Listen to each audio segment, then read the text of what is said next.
So I'm getting a lot of messages about all of this alleged fraud that's happening in Minnesota because it's my home state. The first message I got was from a friend of mine asking me if I'd seen that video that wackadoodle Nick Shirley did going to that quick learning center or whatever it's called. And I'm not saying there's not fraud going on in Minnesota. I'm just saying that some of it seems to be from Nick Shirley. So he goes to this learning center. It's a daycare that has taken millions of dollars. He's knocking, nobody's come to the door. But it would seem that he's actually at the back door. So here he is at the front door. It's a restaurant called Abdi's Kitchen. That learning center shut down due to multiple violations, none of which I don't believe had to do with fraud. But he doesn't tell his followers that it's actually a restaurant. So I got a bunch of messages about that. And then I got this comment on Instagram, which is a bad faith question. This guy is MAGA. And there has been a huge MAGA push to think about Somali people as fraudsters. Usually what they're referencing is the Feeding Our Future case. And yes, a lot of Somali people were implicated in that case. But what they conveniently leave out is this woman, Aimee Bock. In 2016, she founded the nonprofit Feeding Our Future. And in 2020 is when the fraud began. This was at the beginning of the pandemic. This was during DJT's first term. He completely mishandled the pandemic to the point that he loosened oversight on these kinds of programs, allowing claims to get through unverified. And Feeding Our Future claimed that they were giving thousands of meals to children, and they never did. They pocketed that money to the tune of $240 million. In 2022, during Biden's term, Biden's FBI raided the organization, and the organization shut down. There were 78 suspects, Aimee Bock, and all of her employees. By March of 2025, 40 of those people, including Aimee Bock, were either found guilty or pled guilty. Merrick Garland called it the largest pandemic relief fraud scheme that there ever was. And Biden's administration shut it down. So most of the 78 people who were indicted and the 40 people who were found or pled guilty were Somali, but they were also Bock's employees. She was described as an authoritarian who silenced dissent within her ranks, discouraged scrutiny from state regulators, and cut off people who refused to comply with fudging the numbers. She is the person who created all of this. And now this has become a huge right-wing talking point because of racism and xenophobia. But no one ever mentions her, the person who created it. Now, there's a ton more to the story, but I know that this guy asked me to cover this, to prove that Somali people are bad, because that's what this admin wants you to think. The reality is every community has bad actors. That is not an indication of a community as a whole. Unless maybe we're talking about some white women like Aimee Bock, who actually was only caught because of Somali whistleblowers. They were the ones who dissented, the ones that Bock iced out. Anyway, too long didn't read. There are bad actors everywhere, but in this case, it was a white woman. The Minnesota daycare fraud just got even crazier. A screenshot went viral showing Aimee Bock, the central figure in the Feeding Our Future COVID fraud case, listed as a contact for nearly 50 taxpayer-funded child care centers. Now, hold on a second. Being listed as a contact does not automatically mean ownership, control, or ongoing fraud. In most state databases, contact could mean old paperwork, admin liaison, or outdated records that were never cleaned up. But here's the real issue. After a $250 million fraud scandal, why are high-risk names still sitting in government systems at all? One outdated entry is a mistake. Dozens point to a system that was never fully audited. And when you're talking about child care programs, taxpayer money, and post-pandemic oversight, accuracy actually matters here. This isn't proof of new crimes, but it is proof that emergency COVID spending created blind spots. Hey, this is Van Silk. Common Sense with Van Silk. It's sad when you can just go on YouTube, make a video on social media, and just make anything false, edit things together, and you got a bunch of numbnuts that will just sit up here and repost it. People don't have morals today. Let's talk about what's going on in Minnesota. The fraud, daycare, all this. Nobody want to talk about Aimee Bock, who was the head, connection to 40 different agencies. This is even going back during COVID. Let's just put it in 100% perspective. Trump had a hard-on for Tim Walz and the Somalians and they just found a way to intercede the situation.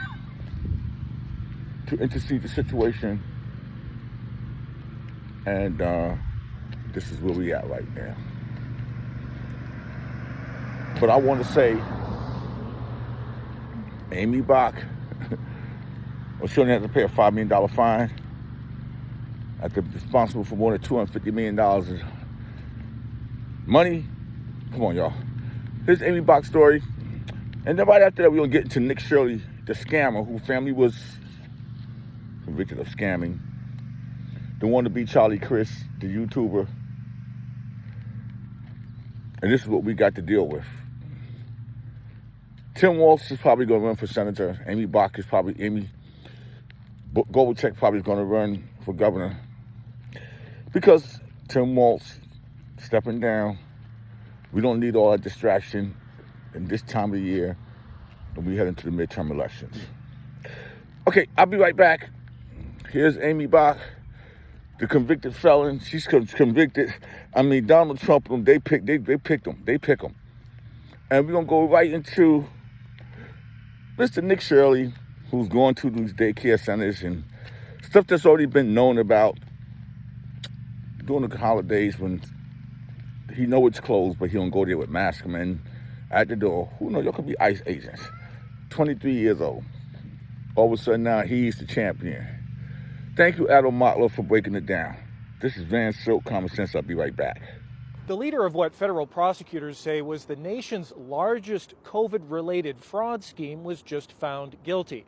Aimee Bock was the founder of Feeding Our Future, a nonprofit that federal prosecutors say was at the heart of a $250 million scheme to fleece taxpayers during the pandemic by exploiting federal child nutrition programs. Bock and her co-defendant Salim Saeed were among 70 people charged in the case since late 2022. Jurors agreed with prosecutors' arguments that Bock approved applications for hundreds of fraudulent meal distribution sites, submitted scores of phony reimbursement claims to the state, signed 6- and 7-figure checks to site operators, and collected kickbacks. According to investigators, Bock recruited dozens of other people, primarily from the Somali American community in Minnesota, to open nearly 300 meal sites around the state. Then she forwarded meal reimbursement requests to the Minnesota Department of Education for millions of meals that were never served. According to prosecutors, Salim Saeed's Safari restaurant was the most prolific fraudulent meal site and took $16 million from taxpayers in 2020 and 2021. Safari falsely claimed to have served as many as 6,000 children a day from a small restaurant along Lake Street. During the trial, prosecutors noted that Safari's weekly meal claims exceeded the capacity of Target Field. The trial and an earlier one last year revealed the massive scope of the investigation. There were 299 purported meal distribution sites under Feeding Our Future sponsorship that claimed to have served more than 90 million meals. The search of the nonprofit's headquarters and 24 other locations in early 2022 was the largest law enforcement operation in Minnesota history. The FBI, the IRS, and the U.S. Postal Inspection Service collected 4.4 million documents and issued 1,200 subpoenas for bank records. A key revelation at the trial came when prosecutors showed jurors a string of text messages from Bock to a Feeding Our Future employee where she discussed scorched earth tactics for dealing with an unhappy meal site operator, writing, quote, "We may have become the mob." Last year, Minnesota Legislative Auditor Judy Randall found that the Minnesota Department of Education continued to approve payments to Feeding Our Future despite concerns about fraud. Judge Nancy Brazel has yet to set a sentencing date. 2 of the defendants convicted at the first trial in 2024 got prison terms of 12 and 17.5 years. The case has drawn attention from state lawmakers who are looking at toughening penalties for fraud in state programs. You can find more of my coverage of the Feeding Our Future trial at mprnews.org. So now, it's a whole big mess. So now you got Nick Shirley, a 23-year-old YouTuber whose family was charged with scam. They moved from state to state. The whole family's involved with scam. He was able, for some reason, I guess somebody gave him information. Oh, we need you to go here and do this and to do that. And the funny part about it is, the wannabe Charlie Kirk. This video of him 150 million views because J.D. Vance and Elon Musk reposted it. Elon Musk reposted it on Twitter or X, whatever you want to call it. But this is what they do. False information, and people who fall for it, the MAGA audience, they always got to go for something. Now, we know the racist ways of Donald Trump against the Somali people, about them eating dogs and cats and all that stuff. But this is what happens. Tim Walz stepped away from want to be governor because they don't need this for the midterm election. I'm going to say it again. We'll be all right. But now here goes Nick Shirley and his family and his bullshit. Thank you, Adam Motler, for breaking it down. At the end of the day, it is what it is. Common sense with Van Silk. Nick is out here investigating fraud, but did you know his own family was once accused of it in a federal court case? Not state, but a court federal. What? Wait, did you know Brooke Shirley is his mom? What? Brooke is Nick's mother. She later became more visible online, gained followers, and moved from Utah to Minnesota to expose fraudsters and illegal aliens. Now here's the part most people do not know. There was a federal bankruptcy case that involved not just one person, but multiple people in the family. The case involved his mother, Brooke Shirley, also her sister, Aimee Hall, who is Nick's aunt. Aimee Hall is wealthy and lives in a home worth over $1.3 million. The same federal case also involved Paul Shirley, Nick's father, who is also a wealthy businessman. So what was the accusation? A court-appointed trustee alleged that before a bankruptcy, money and assets were transferred from Nick's family members.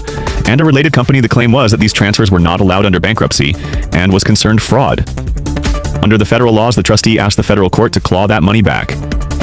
Going back in history, Nick's grandfather was also an English teacher who then became a mayor and later somehow started SureCare Inc. in 1990 without having healthcare experience when you zoom out.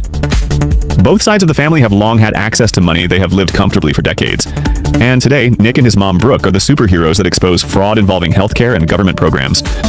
All right, somebody's got to do it. Somebody's got to take down the MAGA lies that have been spreading through the internet like wildfire over the past few days. You guys may have seen this original video posted by MAGA YouTuber Nick Shirley. He's the same age as me. He makes YouTube and Twitter videos, and he goes around trying to expose fraud or expose oftentimes liberals for doing things. Well, he posted a video that went more viral than even he probably thought. It got 125 million views over the past few days, 614,000 likes, and people like Elon Musk, people like J.D. Vance, the biggest people in the MAGA movement have boosted this video without any actual external fact-checking mechanism, meaning Elon Musk, J.D. Vance and others have signal boosted and promoted this video without actually double checking any of the facts inside the video, without actually double checking to see if any of the information reported was verified. Well, guess what? A lot of it seems unverified and sketchy at best.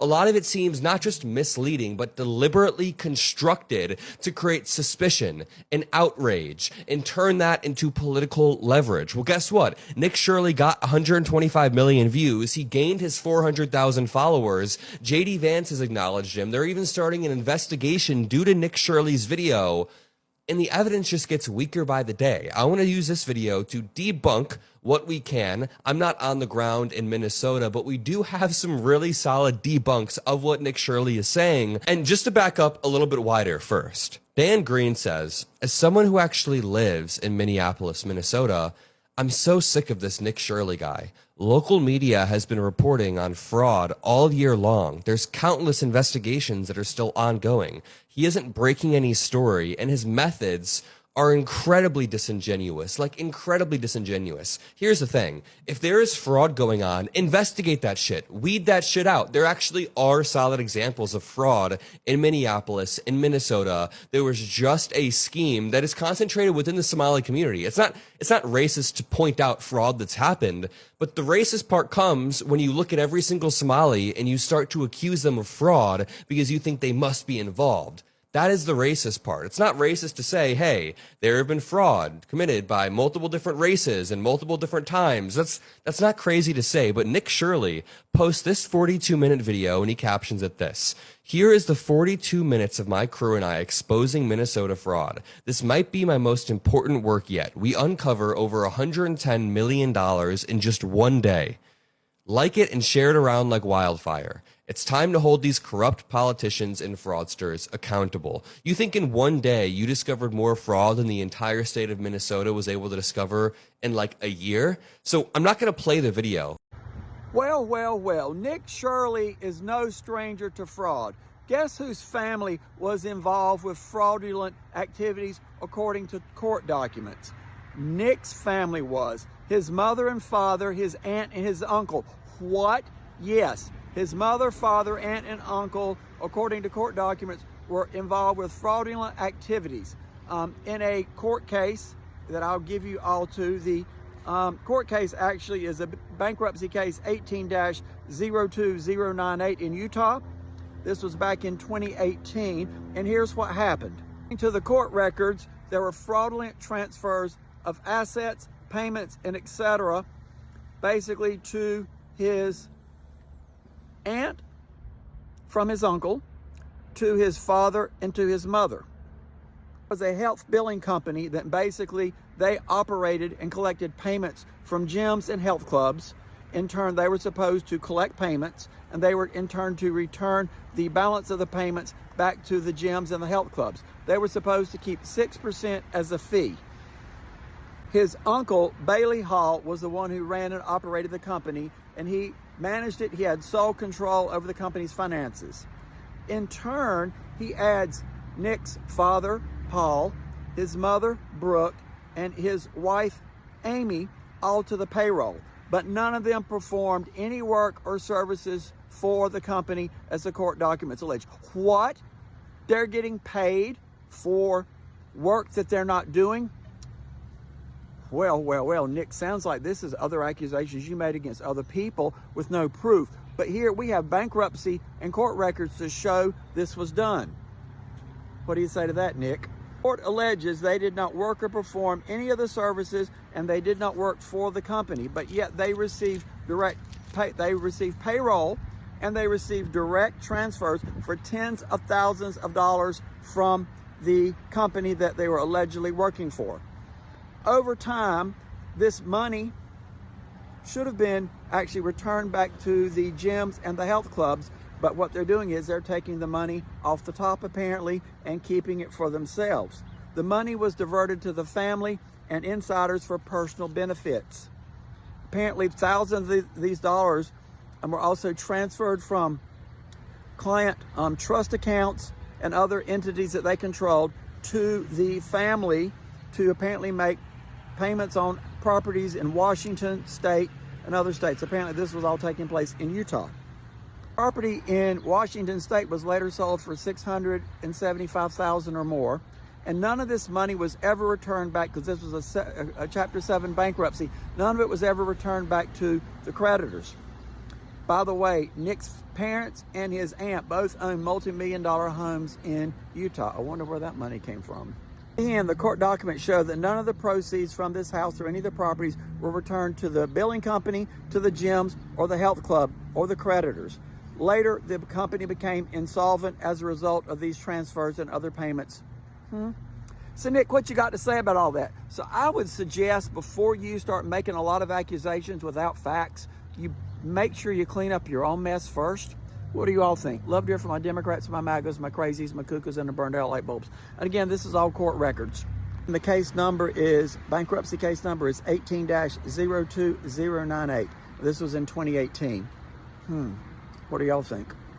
Because like this guy's video was bullshit. His investigation was bad. His methodology was bad. He didn't. The person who really blew the story up on social media and YouTube, Nick Shirley. Yeah, this is not true as well. There were already prosecutions, huge ones done under Merrick Garland relating to all of this. This guy didn't investigate or find anything. And this is one of my reasons why freedom of speech is not like everybody being able to say whatever they want all the time. You know, like just give sunlight to bad ideas and that's the best thing for it. It's like, well, sometimes you just waste people's time. It's not like a good environment where everybody says we're shit and you spend all this time debunking it and you don't even get to talk about the actual issue. That's like an anti-free speech environment because you're not even getting to have the good speech. It's not even there. People like this, like it's good that somebody in chat linked me that New York Times article so I could read more about the actual prosecution that was going on, because like this guy's video was bullshit. Like if I would come away from this probably thinking, I guess there is no fraud going on in Minnesota, or it's just fake alleged by conservatives because he didn't uncover anything. His investigation was bad. His methodology was bad. He didn't follow up on anything. He didn't research any of the places he was going to. He didn't look up any of the prior violations. He didn't think to contact anybody that actually worked in the DHS.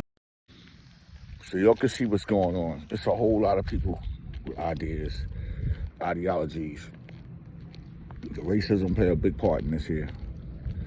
Nick Shirley need to be charged. Well, you know, it's funny how the person sitting in the White House is the #1 criminal. He's doing criminal shit. And don't all the people they support do criminal stuff, but it seems like nobody pay attention to when they do criminal stuff. But when somebody of a different political party allegedly do criminal stuff, they the worst people in the world. Well, I'm gonna give you some more of this whole scandalous BS that's going on with the child care and everything. You have a blessed day. It's Common Sense with Van Silk.